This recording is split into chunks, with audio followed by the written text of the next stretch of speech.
아버지 하나님, 성탄의 계절입니다. 우리 모두가 주님의 품 안에서 평안을 누리며 주님이 오심으로 인하여 기뻐하게 하옵소서. 예수님의 이름으로 기도합니다. 아멘. 우리 옆에 분하고 인사하실까요? 안녕하세요. 반갑습니다. 환영합니다. 갑자기 눈이 많이 오는 통에 이렇게 눈길에 못 오시는 분들이 꽤 계십니다. 우리 연로하신 분들은 많이 못 오셨고요. 또 출타하신 분들도 좀 계십니다. 그래서 오랜만에 교회가 조금 여유가 있어 보입니다. 마태복음의 첫 장은 예수 그리스도의 족보로 시작하지요. 그리고 이어서 이어지는 내용이 예수님의 탄생 이야기입니다. 족보를 제외하고 마태복음의 첫 마디는 이렇습니다. 예수 그리스도의 나심은 이러하니라. 그의 어머니 마리아가 요셉과 약혼하고 동거하기 전에 성령으로 잉태된 것이 나타났더니 이렇습니다. 이것이 예수님의 삶을 이야기할 때 매우 주목할 만한 사실입니다. 예수님이 사람이셨습니다. 이것은 틀림없는 사실이죠. 예수님의 족보를 이렇게 열거하는 것 자체가 예수님이 사람이시다 충분한 증명이 되고 있습니다. 우리 예수님은 아브라함과 위대한 다윗의 후손이셨으니까요. 이렇게 예수님은 우리와 같은 인간이셨어요. 여기서 조금 더 언급해야 할 것이 있는데요. 그분은 인간 아버지의 수고 없이 사람이면서도 사람 아버지의 수고 없이 태어난 사람이셨어요. 무슨 말이냐면 예수님의 임신에 있어서 남성의 역할은 성령에 의해서 수행됐다는 거죠. 인류의 전 역사 속에서 다른 어떤 사람도 이런 방식으로 임신된 적이 없었어요. 하지만 예수님은 우리와 다르게 이 세상에서의 삶을 시작하셨지요. 물론 그분의 끝도 우리와는 달랐습니다. 예수님은 누구이실까요? 찬송가 113장은 이렇게 말합니다. 저 아기 잠이 들었네 마리아 무릎에서 그 목자 양을 칠 때에 저 천사 노래하네. 왕 되신 주님께 다 나와 천사 따라서 어리신 예수께 다 모여 경배하세. 어리신 예수인데 왕이시라고 왕 되신 주님이라고 찬송하고 있습니다. 예수님은 누구이신가? 우리는 이 질문에 대해서 답변을 얻기 원한다면 과연 어디로 가야 할까요? 신학자들에게 가야 할까요? 아마도 그들은 우리에게 많은 도움이 되지 않을 것 같습니다. 신학자들은 자기들끼리도 서로 동의하지 않으며 다투는 경우가 많으니까요. 그렇다면 우리가 구약을 아는 바리새인이나 서기관들에게 가야 할까요? 아니면 헤롯에게 가야 할까요? 그들은 모두 다 한낱 인간일 뿐이지요. 그들은 아마도 신학자들보다도 더 정보를 주지 못할 것 같습니다. 예수님은 누구이신가? 우리는 이 질문에 대해서 답변을 얻기 원하신다면 성탄절 이야기의 등장인물 가운데서 우리가 반드시 알아야 하는 분들에게 눈을 돌리실 필요가 있습니다. 첫 번째는 천사 가브리엘입니다. 천사 가브리엘. 하나님의 천사지요. 이 가브리엘이 성탄절 이야기에 적어도 2번 등장합니다. 한 번은 세례 요한의 탄생을 알리기 위해서 그의 늙은 아버지 사가랴에게 나타나지요. 또 다른 한 번은 예수님의 탄생을 알리기 위해서 이 가브리엘이 마리아에게 나타납니다. 우리의 질문, 예수님은 누구이신가? 이 질문과 관련이 있는 것은 2번째 경우겠지요. 가브리엘 천사는 마리아에게 나타나서 이렇게 말을 합니다. 오늘 본문 30절부터 33절 한번 보실까요? 마리아에게 가브리엘이 하는 말입니다. 30절부터 33절 우리 같이 한번 읽어보겠습니다. 시작. 천사가 이르되 마리아여 무서워하지 말라. 내가 하나님께 은혜를 입었느니라. 보라 내가 잉태하여 아들을 낳으리니 그 이름을 예수라 하라. 그는 큰 자가 되고 지극히 높으신 이의 아들이라 일컬어질 것이요 주 하나님께서 그 조상 다윗의 왕위를 그에게 주시리니 영원히 야곱의 집을 왕으로 다스리실 것이며 그 나라가 무궁하리라. 아멘. 마리아는요, 이 천사 가브리엘의 이야기를 듣고 깜짝 놀랍니다. 이러한 선포에 담겨 있는 내용들을 보니까요, 감당하기 어려운 내용이에요. 젊은 처녀에게 엄청난 충격이었죠. 자기는 천한데 자기를 통해 태어날 아들은 위대할 거라는 거죠. 태어날 아들이요, 다윗의 왕위에 오를 거라는 겁니다. 이건 엄청난 것이었습니다. 하나님이 다윗에게 약속하셨습니다.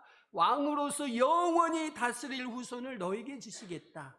다윗에게 약속하셨거든요. 그런데 그것은 이 시대에 이루어지지 않았습니다. 마리아가 살고 있던 시절에는요, 다윗 왕가는 다 쫓겨나고 이방인들이 유대 땅을 다스리고 있었으니까요. 가브리엘이 마리아에게 그녀의 아들이 다윗의 왕위에서 다스릴 것이라, 이렇게 말한 것이 만약에 사실이라면 이스라엘의 오랜 기다림이 이제 끝난 것과 다름이 없었어요. 그들이 누구를 기다렸을까요? 메시아를 기다렸지요. 이 마리아의 장래 아이가 다윗의 왕위에서 다스리는 메시아가 될 거라는 겁니다요. 그러니 마리아가 놀라지 않을 수가 없었지요. 모든 것이 놀라웠습니다. 그런데 여러분, 이것이 가브리엘의 언급 중에서 가장 놀라운 것은 아니었어요. 메시아가 될 것이라는 것보다 더 놀라운 것이 있었습니다.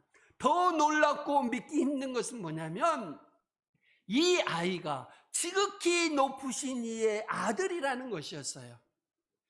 정확한 정황을 우리가 모른다면 이 말을 이제 오해할 수도 있습니다. 그가 큰 자가 되고 지극히 높으신 이의 아들이라 일컬어질 것이요, 이 말을 특별한 임무를 성취하기 위해서 하나님에 의해 선택된 사람으로 오해할 수가 있어요. 이스라엘 사람들이 이런 식으로 받아들이는 것에 익숙해 있었으니까요. 구약 성경을 보면은요, 왕들도 하나님의 아들이라고 불렸습니다. 지존자의 아들이라고 불렸어요. 그런데 지극히 높으신 이의 아들, 예수님을 가리켜 이 말을 할 때는요, 마리아에게 인간 아버지가 없이 임신했다는 점에서 여러분이 다시 한번 생각해 보셔야 합니다. 이 정황 속에서 이 아이가 지극히 높으신 이의 아들이라는 것은 인간 아버지가 없으니까요, 하나님 자신이 이 아이의 아버지가 된다는 그런 의미를 담고 있습니다. 다시 말해서 이 아기는요, 전에도 그리고 후에도 존재하지 않았던 하나님의 후손이 되는 것입니다. 자, 가브리엘이 마리아에게 나타나서 선포하는 본문만 봐도 이 약속은 충분히 놀라운 것이지요. 그런데 오늘 본문이 유일한 본문은 아닙니다. 우리는 신약 성경에서 이 주제에 대해서 설명하는 다른 구절들을 많이 가지고 있습니다. 먼저 예수님에 관해 베드로의 고백을 한번 생각해 보십시다. 예수님이 제자들에게 나는 누구이냐 이렇게 물었을 때 곧바로 베드로가 이렇게 대답을 하지요. 주는 그리스도시요 살아계신 하나님의 아들이십니다. 여기서 하나님의 아들은요, 세상에서의 아들을 말하는 것이 아니고요, 하나님의 아들이라는 것입니다. 이런 베드로의 통찰력은 그의 관찰에서 나온 게 아니었고 하나님의 계시를 통해서 베드로가 깨달은 것이었어요. 그래서 이렇게 칭찬하시죠. 바요나 시모나 내가 복이 있도다. 이를 내게 알게 한 이는 혈육이 아니요 하늘에 계신 내 아버지시니라. 자, 베드로는 예수님이 단순한 사람이 아니고 하나님이시라는 것을 인식했습니다. 정확하게 예수님은 성육신하신 하나님이셨어요. 여러분, 그리스도인들은 누구일까요? 예수님이 진실로 하나님의 아들이신 것을 믿고 확신하는 사람들입니다. 그래서 하나님의 자녀가 되었지요. 요한이 공식적으로 이렇게 말을 합니다. 요한일서에서 누구든지 예수를 하나님의 아들이라 시인하면 하나님이 그의 안에 거하시고 그도 하나님 안에 거하느니라. 누구에게요? 예수를 하나님의 아들이라 시인하면 그렇습니다. 예수님은 하나님의 아들이시다. 이 말은 이후로는요, 어떤 사람이 정말 그리스도인인가 아닌가 판단하는 공식적인 기준이 되었던 것이지요. 가브리엘이 태어날 아기가 지극히 높이신 이의 아들이 될 것이라고 마리아에게 말합니다. 이것이 무슨 뜻일까요? 이 아이가 곧 하나님이심을 말하고 있는 거지요. 자, 가브리엘이 알려준 내용입니다. 두 번째입니다. 요셉에게 나타난 천사가 있었어요. 요셉에게 나타난 이 천사는 마태복음 1장 18절부터 24절에 나오는데요. 이 천사가 가브리엘일 수도 있지만 정확한 이름은 나오지 않고 있어요. 분명한 것은 이 천사가 마리아의 남편 요셉에게 이렇게 말을 한 거지요. 이렇습니다. 다윗의 자손 요셉아, 내 아내 마리아 데려오기를 무서워하지 말라. 그에게 잉태된 자는 성령으로 된 것이라. 아들을 낳으리니 이름을 예수라 하라. 이는 그가 자기 백성을 그들의 죄에서 구원할 자이심이라. 자, 하나님의 아들인 예수님이 독특하면서도 신적이시고 일반적이면서도 인간적이라는 면에서 이 계시는 마리아에게, 앞에서 나타난 마리아에게 보이신 계시와 유사합니다. 자, 예수란 이름은 무슨 뜻일까요?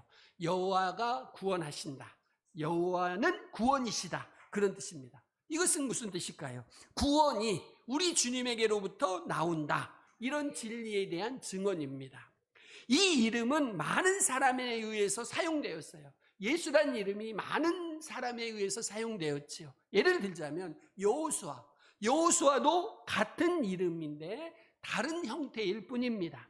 그런데 여러분, 예수란 이름이 다 담지 못한 내용이 있지요. 요셉에게 나타난 천사가 말하는 내용을 보면은 이 천사가 뭐라 그럽니까요? 그에게 잉태된 자는 성령으로 잉태된 것이라 설명을 해줍니다. 여러분, 예수란 이름, 여호수아란 이름이 유대 사회에 많이 있었습니다. 그 이름을 가진 모든 사람들이 성령으로 잉태된 것은 아니었어요. 그래서 이 아기의 동정녀 임신을 추가로 설명하면서 이 아기를 설명하고 있는 거죠. 자, 예수란 이름은 흔한 이름이었습니다. 하지만 이 예수란 이름이 예수님의 전체를 다 담지 못했어요. 왜요? 예수님은요, 성령으로 잉태되셨기 때문입니다. 어쨌든 천사는 여기서 아기의 이름을 다시 정확하게 풀어줍니다. 아들을 낳으리니 이름을 예수라라. 이는 그가 자기 백성을 그들의 죄에서 구원할 자이심이라.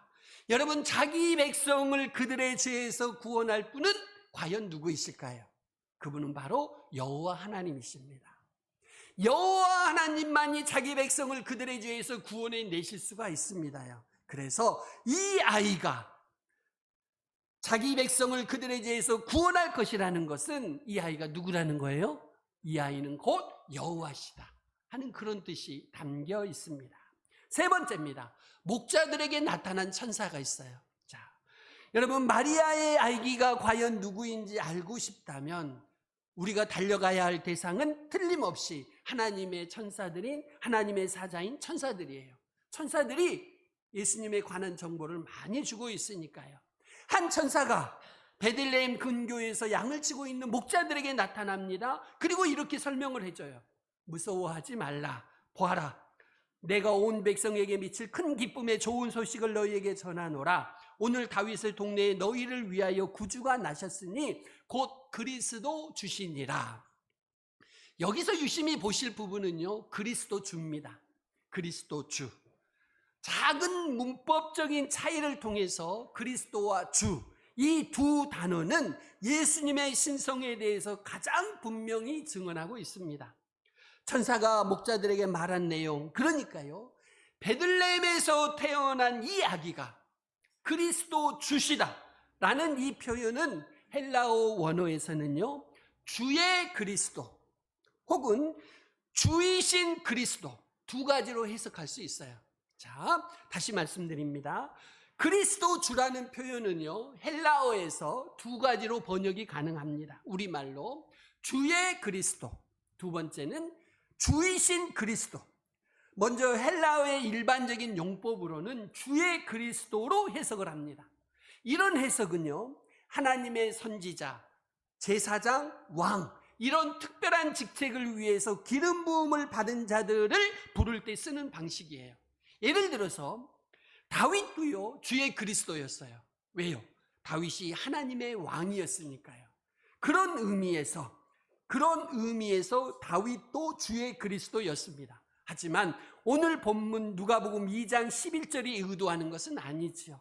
여러분, 주의 그리스도가 아니라 주이신 그리스도로 해석하면서 우리가 그리스도 주를 읽어야 합니다. 왜 그럴까요? 마리아에게서 태어날 이 아기는요, 단순히 하나님의 기름 부으심을 받은 한 인간이 아니라 육체를 입으시고 우리에게 나타나신 주님이신 하나님이시기 때문입니다. 주의 그리스도는 특별한 사명을 받은 인간을 가리키는 겁니다. 반면에 주이신 그리스도는 그분이 바로 주님이시라는 뜻이에요. 주의 그리스도는 우리 인간 중에서 특별한 사명을 받은 그리스도를 의미합니다. 반면에 주이신 그리스도는 이 특별한 사명을 받은 그리스도가 곧 주님이시다, 그런 뜻을 담고 있습니다. 그래서 우리는요, 누가복음 2장 11절을 주이신 그리스도로 해석하셔야 합니다. 지금까지 내용을 정리해 보면은요, 가브리엘이 마리아에게 나타나서 이 아이가 하나님의 아들이 될 것이다 알려주죠. 한 천사가 요셉에게 나타나서 이 아이가 구원하시는 여호와가 될 것이다 알려주죠. 그리고 또 한 천사가 목자들에게 나타나서 이 아이는 주님이시다 알려주고 있습니다. 세 천사들이 공히 모두 다 예수님이 하나님이시다, 이 사실에 동의하고 있습니다. 자, 네 번째입니다. 성부 하나님. 예수님은 누구이신가? 우리가 이 문제에 관하여서 물어봐야 할 분이 한 분 더 있습니다. 그분이 누굴까요? 바로 성부 하나님이셔요. 여러분, 이 자식이 내 자식인가 아닌가 궁금할 때, 이놈이 누구 자식인가 궁금할 때 누구에게 물어보면 제일 빠르겠어요? 아버지한테 물어보면 제일 빠르죠. 아버지한테 물어봐서 DNA 검사하면 가장 확실합니다. 결국에요, 누군가의 혈통에 관해서 여러분이 확인하시려면 아버지라고 알려진 사람에게 찾아가서 확인하셔야 돼요. 당신이 이 아이의 아버지십니까? 우리 검사 한번 해보십시다 하는 거죠. 제일 확실하지 않겠습니까요? 이렇게 물어보는 것이 가장 빠른 방법입니다. 앞에서 말씀드린 대로 천사들이 3번에 걸쳐서 나타나서 이 아이가 하나님의 독생자이시다 선언합니다. 우리는 천사들을 믿는 경향이 있지요. 하지만 천사들의 증언만으로도 믿지 못하는 사람들이 많지요. 그런 사람들은 마지막으로 누구에게 물어보고 싶겠어요? 예수님의 아버지한테 확인하고 싶은 겁니다. 할 수만 있다면 DNA 검사라도 해보고 싶을 것입니다. 그렇다면 성부 하나님은 어떠하신가? 그분은 예수님에 대해서 뭐라고 하시는가? 성부 하나님은 나사렛 예수님을 정말 자기의 아들로 인정하시는가? 이거 대단히 중요한 질문입니다. 우리가 성경 전체적으로는요, 예수님이 하나님께로부터 우리에게 오셨다, 이것을 성경 전체적으로는 얼마든지 확인할 수 있습니다. 그런데 이 질문에 관해서 성부 하나님의 직접적인 표현들은 성탄절 이야기에 나오지 않습니다. 하나님의 직접적인 표현은 성탄절 이야기에 나오지 않아요. 주님이 자신의 사역을 시작하시기까지, 예수님이 자신의 공생애를 시작하시기까지 30년을 기다려야 성부 하나님의 직접적인 표현을 우리가 발견할 수 있습니다. 예수님의 어린 시절 돌아보십시다. 무고한 아이들이 죽지요. 예수님은 이집트로 피난 가셨다가 돌아오십니다. 나사렛에서 정착해서 요셉의 집에서 살면서 요셉의 일을 배워갑니다. 아버지가 요셉이었으니까요. 예수님은 지혜와 키가 자라가면서 하나님과 사람에게 더욱 사랑스러워지십니다. 성인으로 성장하셔요.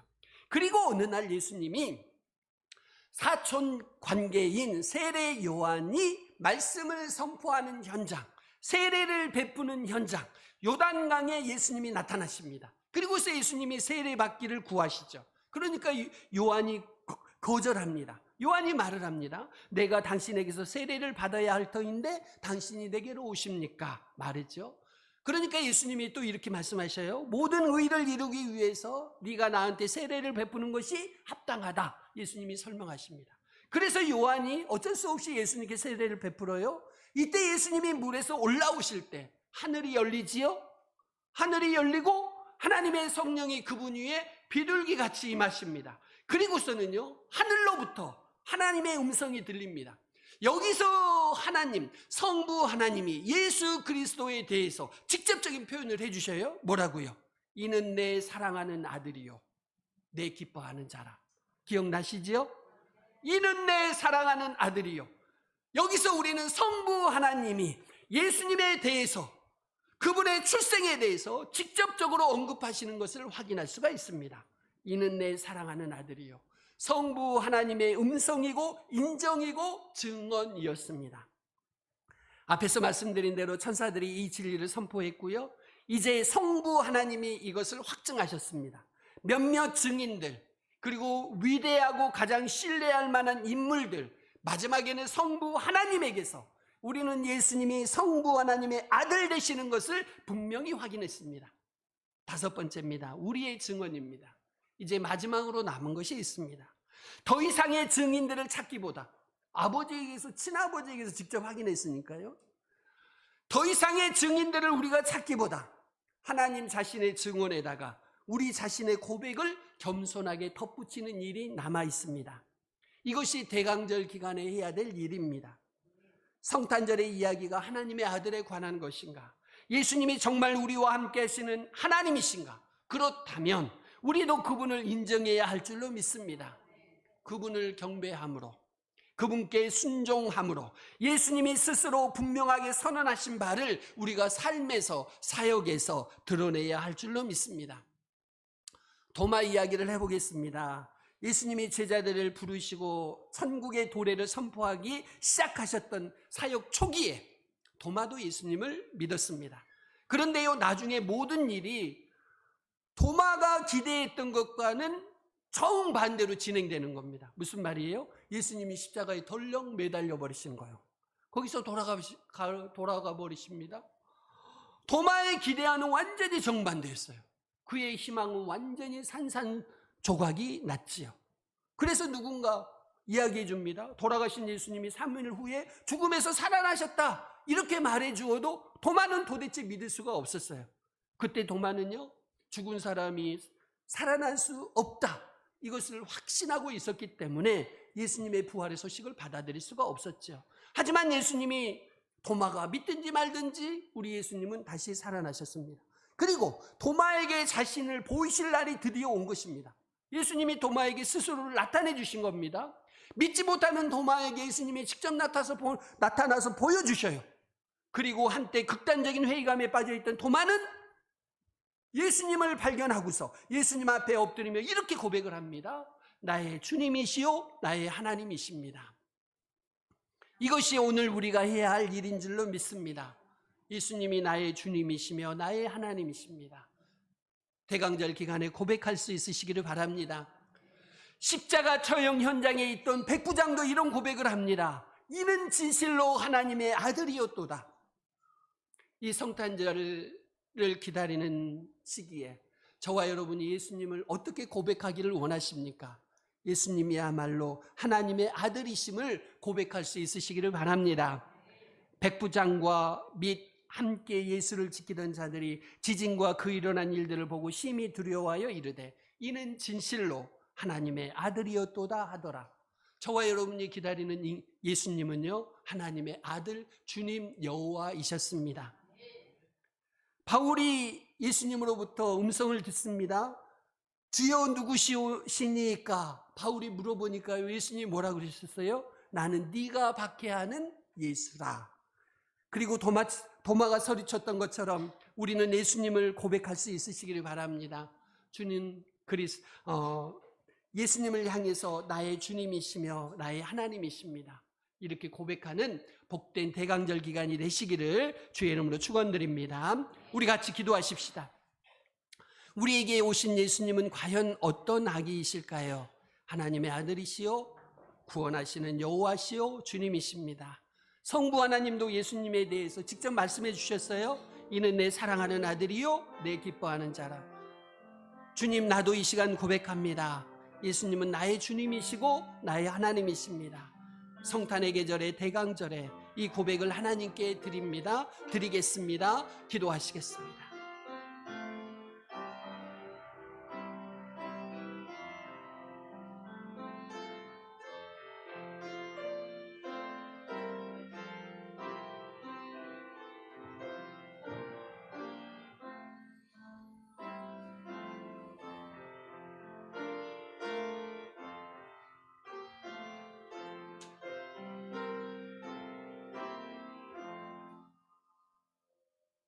우리에게 오신 아기 예수님은 하나님의 아들이시고 구원하시는 여호와이시고 주님이신 줄로 믿습니다. 이 대강절 기간에 예수님이 나의 주님이시고 나의 하나님이시라고 고백하는 우리 모두가 되게 하옵소서. 예수님의 이름으로 기도합니다. 아멘. 찬송하시겠습니다.